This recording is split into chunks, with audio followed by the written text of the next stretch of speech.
চার প্রকার নারীদের কবরে আযাব শুরু হয়ে যায় মারা যাওয়ার সাথে সাথে।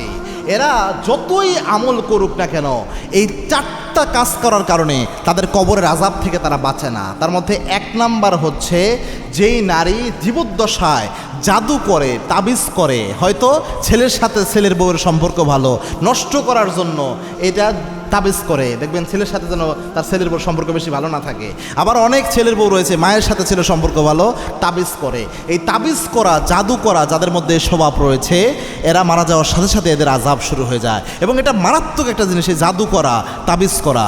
আল্লাহর হাবিব সাল্লাল্লাহু আলাইহি ওয়াসাল্লাম জানিয়েছেন, যারা নিজেরা জাদু করে আর যারা জাদু করায়, এই দুইজনই আল্লাহর কাছে কিয়ামতের দিন কাফের অবস্থায় উঠবে। এরা কাফের, যারা জাদু করে, যারা জাদু করায়, এদের আমল নামায় আল্লাহ রাব্বুল আলামিন সব আমল ধ্বংস করে দেবেন। এটা মারাত্মক। দুই নাম্বার হচ্ছে, যদি কোনো শাশুড়ি তার ছেলের বউর উপর জুলুম করে, অর্থাৎ জুলুমকারী যারা, এই জুলুমকারীরা কিয়ামতের দিন আল্লাহ রাব্বুল আলামিনের দরবারে আসামি তো হবেই, এবং মৃত্যুর পরে এই জুলুমের জন্য শাস্তি হয়। অনেক শাশুড়ি রয়েছে ছেলের বউর উপর জুলুম করে, অনেক ছেলের বউ শাশুড়ির উপর জুলুম করে। এরকম সারাটা জীবন আরেকজনের মানসিক যন্ত্রণার কারণ সে ছিল, আরেকজনকে কষ্ট দেওয়ার কারণ সে ছিল।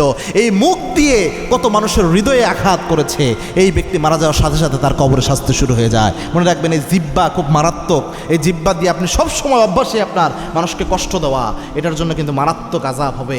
তিন নাম্বার হচ্ছে, যদি কেউ শিরক করে, দুনিয়ায় দেখবেন কুলক্ষণ সুলক্ষণে বিশ্বাস, শুধু বলে যে রাতে ঘর ঝাড়ু দিও না, হায়াত কমবে, সংসারে বরকত নষ্ট হয়ে যাবে। আবার বলে যে স্বামী হাতে চুরি রাখে, নাকফুল পরো, না হলে স্বামীর রিজিক কমে যাবে। এরকম বহু কুসংস্কার রয়েছে। এই কুসংস্কারগুলো যদি কেউ বিশ্বাস করে, এগুলো শিরক। আবার কোনো কিছু দরকার মাজারে যায় সেজদা দিয়ে পড়ে থাকে, এগুলো শিরক। এরকম যত শিরক রয়েছে, এগুলো যারা করে তাদের এটা হয়। চার নাম্বার হচ্ছে, বেনামাজি যারা ছিল, বেনামাজি, আউয়ালু মা ইউহাসাবু বিহিল আবদু ইয়াউমাল কিয়ামাতিস সালাহ, কিয়ামতে প্রথম হিসাব হবে নামাজের। নামাজ না থাকলে এই ব্যক্তির কোনো আমল আল্লাহ রাব্বুল আলামিনের দরবারে অ্যাকসেপ্টেবল হবে না।